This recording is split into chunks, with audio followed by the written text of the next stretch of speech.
Now viewers, to what's happening in Manipur. 31 of the 38 people belonging to the Kuki and Naga communities who were held hostage by armed groups in Manipur's Kangpokpi and Senapati districts were released, and this has been confirmed. The pictures are on your screens. These people were taken to unknown areas after suspected militants shot dead 3 church leaders and injured 4 others in Kangpokpi on Wednesday, while a civilian was also gunned down and his wife was wounded in Noni district. 4 men and 10 women of the Kuki community who were held in captivity in Senapati district were handed over to the security forces late Thursday night, and Manipur Home Minister Govindas Kontonjong said that the government was actively holding discussions with civil society groups and political leaders to secure the release of these people. Now, the people from the Kuki and Naga communities had held separate sit-ins in the Kangpokpi district to protest against the alleged abductions.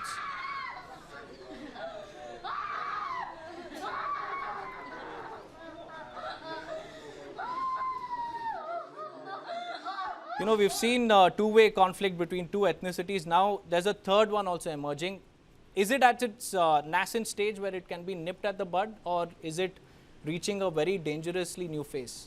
Well, I think what has happened today, Deepak, when the news of the release of hostages have come, it's a very welcome development. Because I personally feel that it would definitely help calm the tempers a bit. But if you feel that the release of the hostages will result in complete de-escalation, I don't see that happening as well.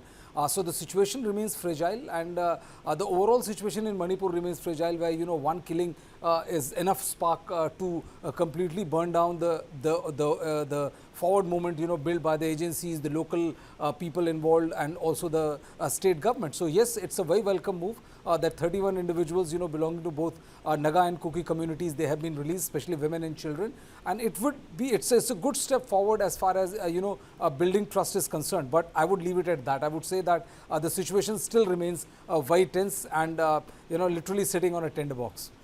Mr. Misao, how do you look at the release of these hostages? Your first thoughts, sir?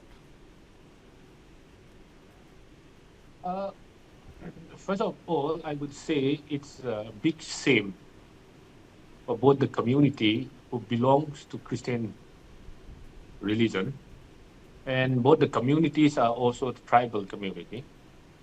Rather than the harbinger of peace, engaging in this kind of hostility is a big shame.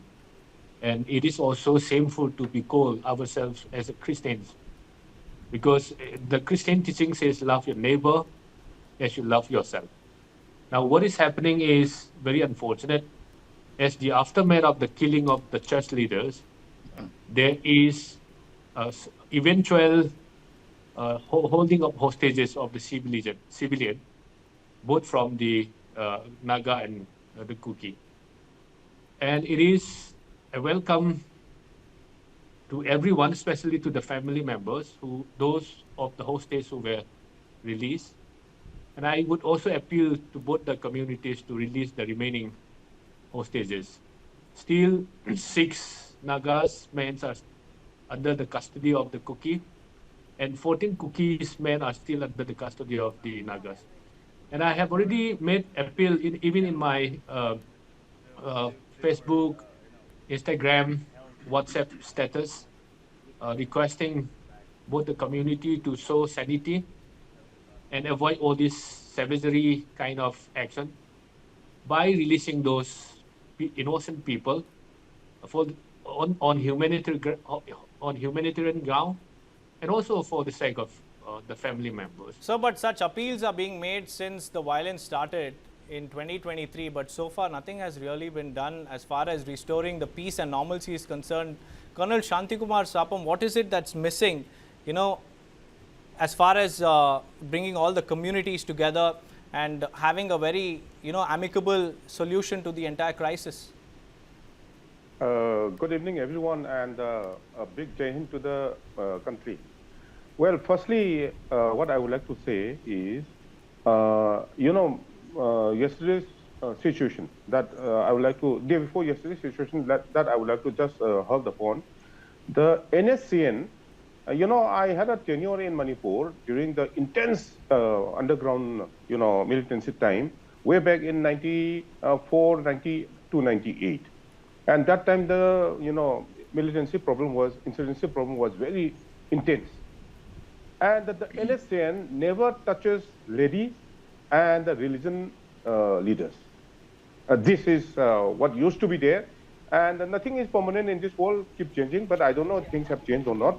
But the principle which the NSCN had was that they never touch ladies. If army officer is moving with a lady, they will never touch the lady, the officer, if the lady is there, and children are there, and the religious leader. This is one thing which I would like to put across to the nation.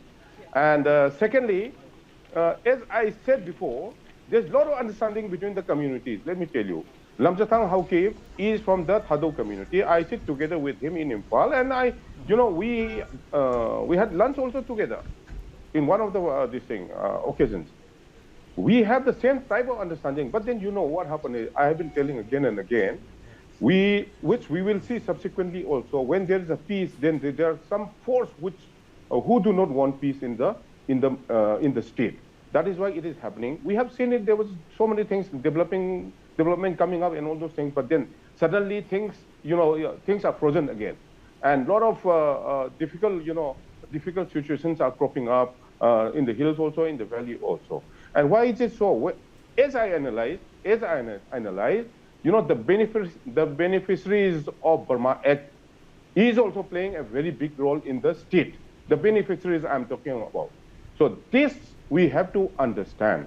And until the time the people, the citizen of India, that means who came to Manipur before 1961, if we don't unite and understand, then this boiling will keep on happening in Manipur, because vested interest people are playing a big role in our state. A very unfortunate on our, with the people staying over here.